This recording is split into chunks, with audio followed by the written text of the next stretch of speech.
नमो नारायण, जय श्री कृष्णा, राधे राधे। आज हम जानने वाले हैं निर्जला एकादशी के महत्व के बारे में।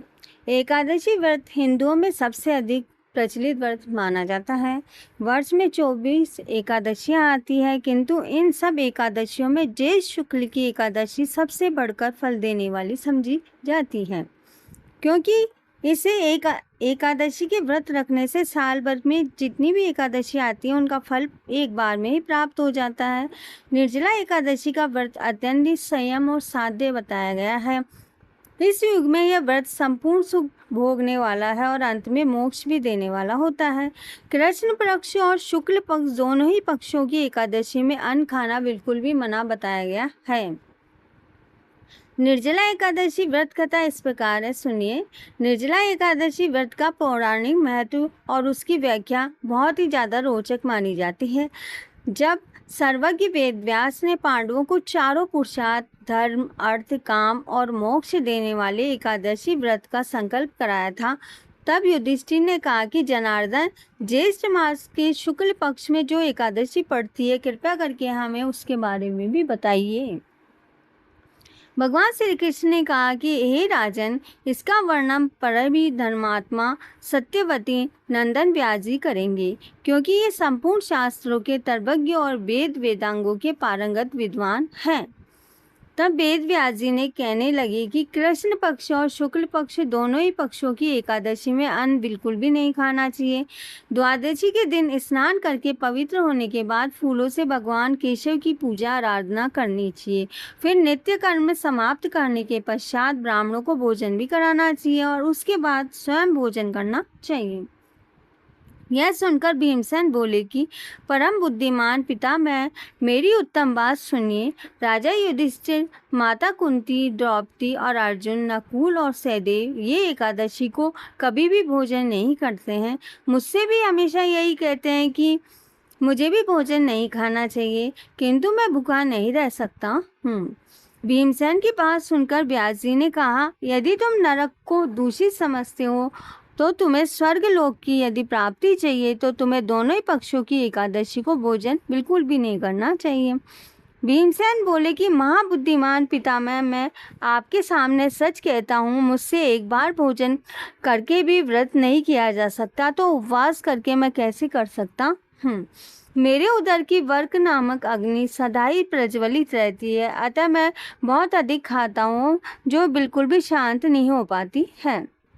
इसलिए महामुनि, मैं पूरे वर्ष भर में केवल एक ही उपवास कर सकता हूँ, जिससे स्वर्ग की प्राप्ति मुझे दुर्लभ नहीं होकर सुलभ हो जाए, जिसके करने से मेरा कल्याण हो सके। ऐसा कोई एक व्रत निश्चित करके मुझे साल भर में एक ही बताइए। व्यास जी ने कहा कि भीमसेन, ज्येष्ठ मास में सूर्य वृक्ष राशि पे हो और मिथुन राशि पर शुक्ल पक्ष में जो एकादशी पड़ती है, उसका यत्न पूर्वक निर्जल व्रत करूँ। केवल कुल्ला या आचमन करके आप जल को मुख में डालकर यह कर सकते हैं। विद्वान पुरुष मुख में न डाले, अन्यथा व्रत भंग हो जाता है।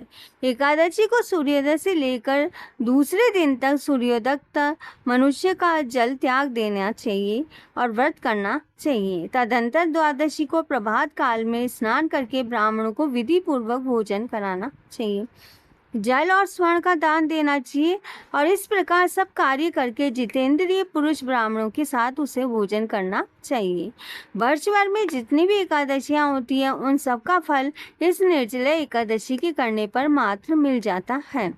इसमें तनिक भी संदेह नहीं है। शंख, चक्र और गदा धारण करने वाले भगवान केशव ने मुझसे यह कहा था, यदि मानव सबको छोड़कर एकमात्र मेरी शरण में आ जाता है और एकादशी को निराहार रहकर सब पापों से वह छूट जाता है।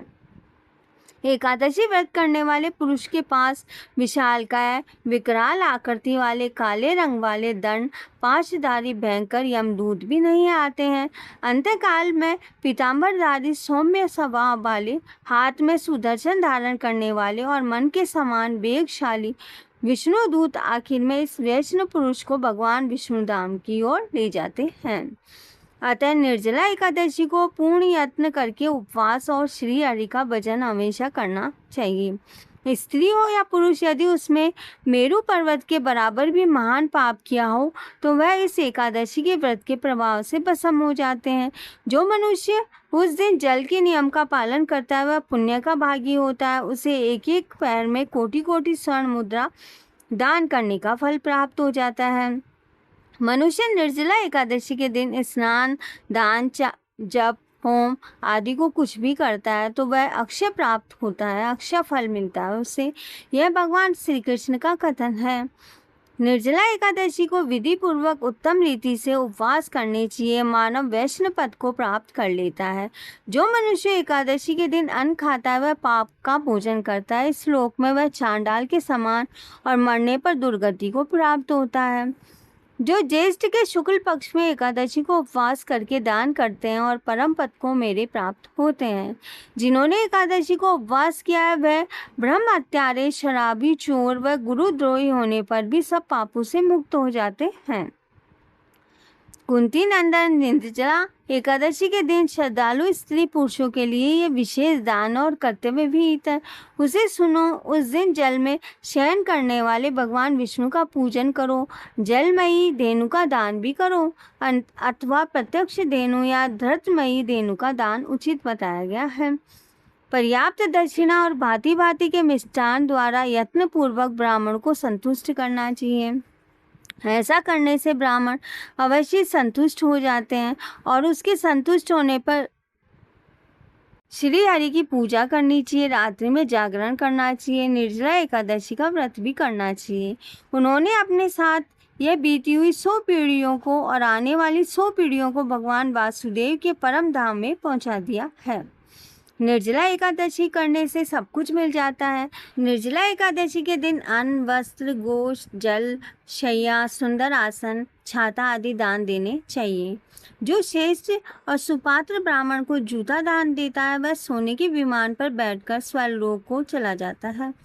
जो इस एकादशी की महिमा को भक्ति पूर्वक सुनता है और उसका वर्णन करता है वह स्वर्गलोक को जाता है। चतुर्दशी युक्त अमावस्या को सूर्य ग्रहण के समय श्राद्ध करके मनुष्य जिस फल को प्राप्त करता है वही फल इससे श्रवण करके भी वह पा लेता है। पहले दंत धावक करके वह नियम लेना चाहिए। मैं भगवान केशव की प्रसन्नता के लिए एकादशी को निराहार रहकर आचमन के सिवा दूसरे जल का त्याग करता हूँ। द्वादशी को देवेश्वर भगवान विष्णु का पूजन करना चाहिए। गंध, धूप, पुष्प और सुंदर वस्त्र से विधि पूर्वक पूजन करके जल के घड़े के दान का संकल्प करते हुए निमित्त मंत्र जपना चाहिए। संसार सागर से तारने वाले हे देव हर्षिकेश, इस जल के घड़े का दान करने से आप मुझे परम गति को प्राप्त करवाइए। भीमसेन, ज्येष्ठ मास में शुक्ल पक्ष की जो शुभ एकादशी होती है उसका निर्जल व्रत करना चाहिए। उस दिन श्रेष्ठ ब्राह्मणों को शक्कर के साथ जल के घड़े का दान करना चाहिए। ऐसा करने से मनुष्य भगवान विष्णु के समीप पहुंचकर आनंद का अनुभव करता है।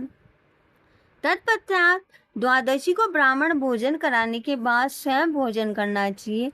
जो इस प्रकार पूर्ण रूप से पाप नाशनी एकादशी का व्रत करता है वह सब पापों से मुक्त होकर आनंदमय पद को प्राप्त होता है। यह सुनकर भीमसेन ने इस शुभ एकादशी का व्रत आरंभ कर दिया। तब से यह लोक में पांडव द्वादशी के नाम से विख्यात हुआ। ज्येष्ठ शुक्ल पक्ष एकादशी के दिन भगवान श्री कृष्ण ने देवी रुक्मणी का हरण किया था, अतः यह एकादशी रुक्मणी हरण एकादशी के नाम से भी जानी जाती है। जय श्री कृष्ण। वीडियोस बनाने हैं, फिल्मोरा है ना,